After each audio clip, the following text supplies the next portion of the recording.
I have now done 2 useless fact videos on Fear and Hunger 2, so I figure I would do 2 useless fact videos on Fear and Hunger 1. It's only right. These are a little more useless in this video, however, but as always, if you have learned anything from this video, I want you to drop a like, and if you knew everything I said in this video, I want you to comment, "I'm smarter than you, Pugzer, I hate you." In addition to that, very few might know this, but before I did Fear and Hunger content and video essays, I did funny moments videos on like CSGO and Overwatch and videos like that, as you can see here.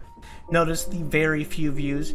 Yeah, well, I kind of miss doing those, and although I'm not going to upload them to this channel, I will be uploading them to Pugzer 2, which I will link in the description. But don't worry, I will still make video essays and Fear and Hunger content on this channel at the same pace I always have. Anyway, let's get into those useless facts, shall we?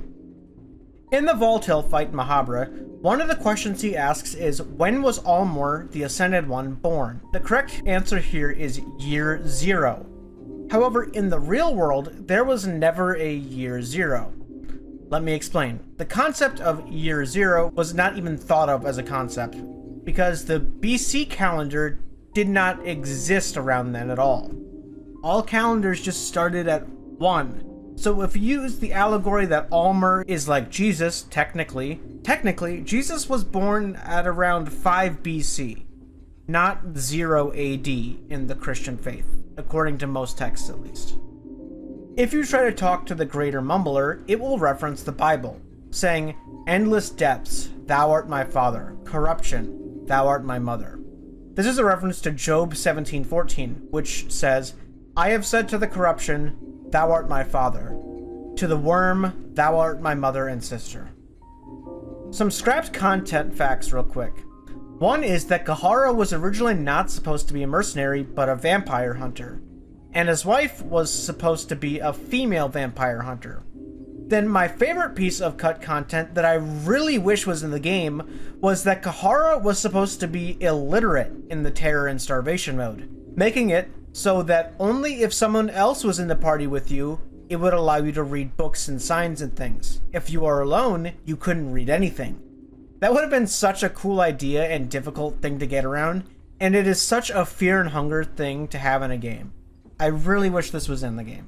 Enki was originally supposed to be a vampire, but along with Gro-Goroth's vampire hunter class, this was also scrapped. For the final scrapped content fact, Darcy originally had some weird concept art that seemingly makes no sense to me.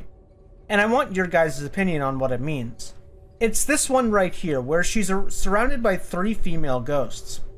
Are these people that she's slaughtered in the name of Lagarde and the Knights of the Midnight Sun, or something else?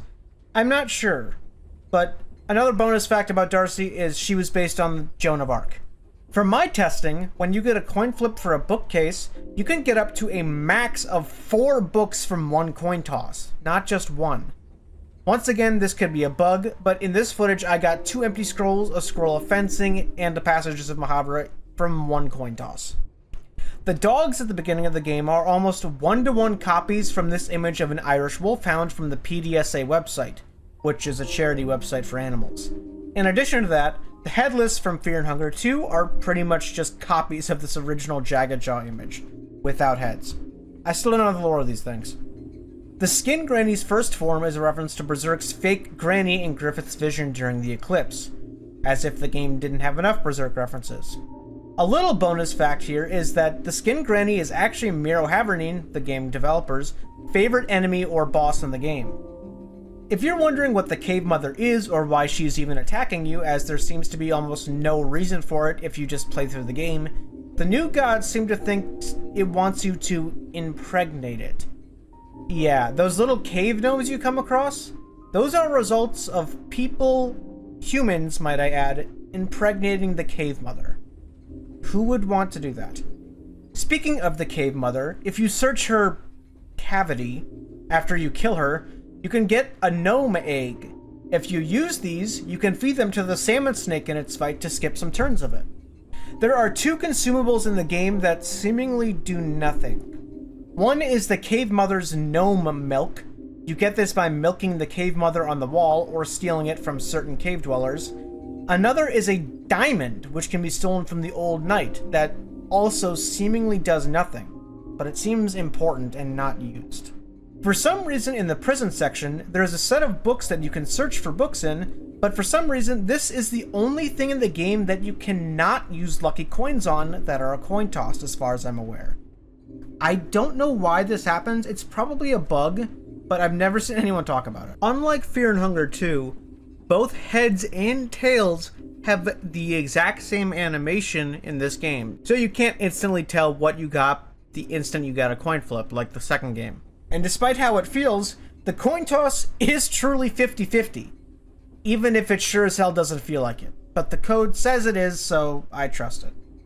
If you're wondering, all the enemies with the coin flip attack are Jagged Jaws, Guards, Priests, Night Lurches, Salmon Snakes, Ragnvalder, Isaiah the Merchant, Lord of the Flies, which has 2 coin flip attacks actually, the Harvestmen, Skin Granny, Red Men, White Angel, Sylvian, the Yellow King, Francois, and the God of Fear and Hunger. This one is pretty well known at this point, but there is a 10% chance that when you walk into the Cave Dweller village for the first time, every Cave Dweller will be dead except for the ones that are attacking Darcy.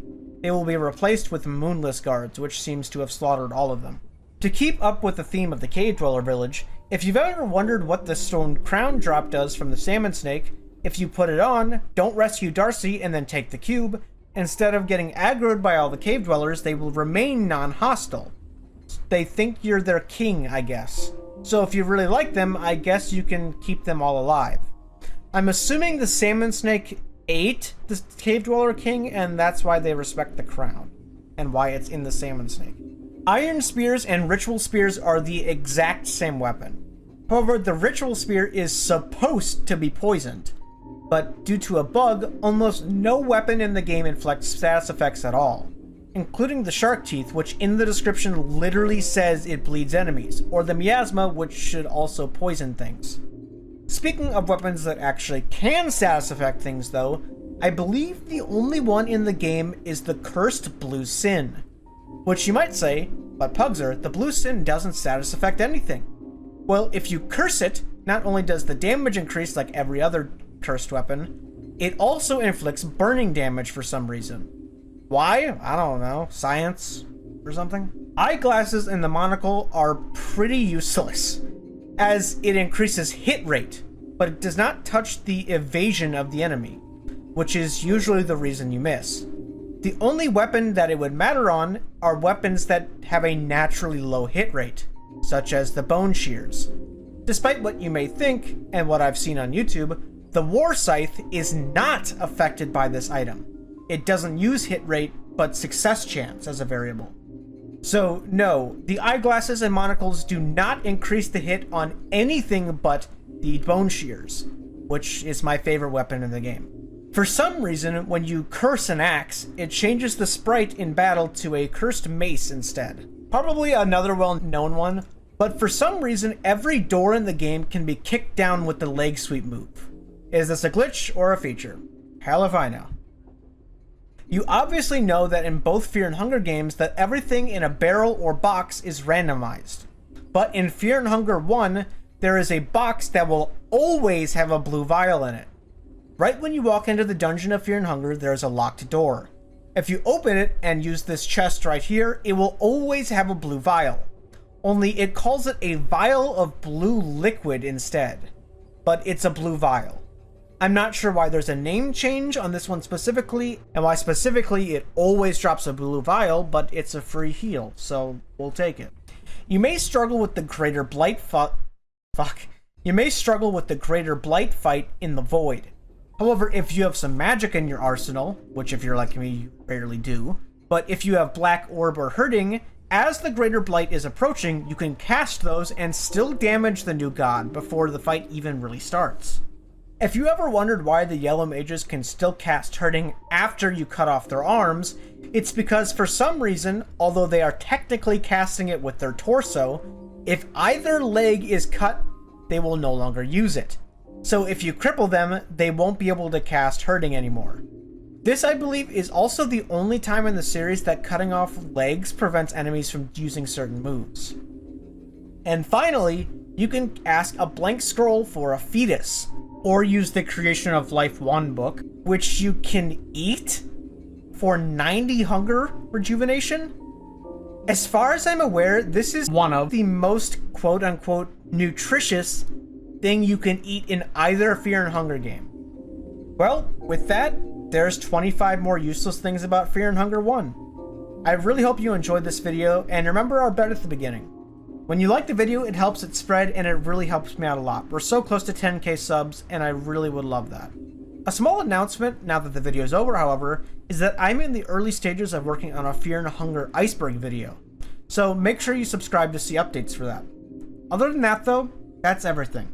I hope you enjoyed it, and remember, I love you all. Bye.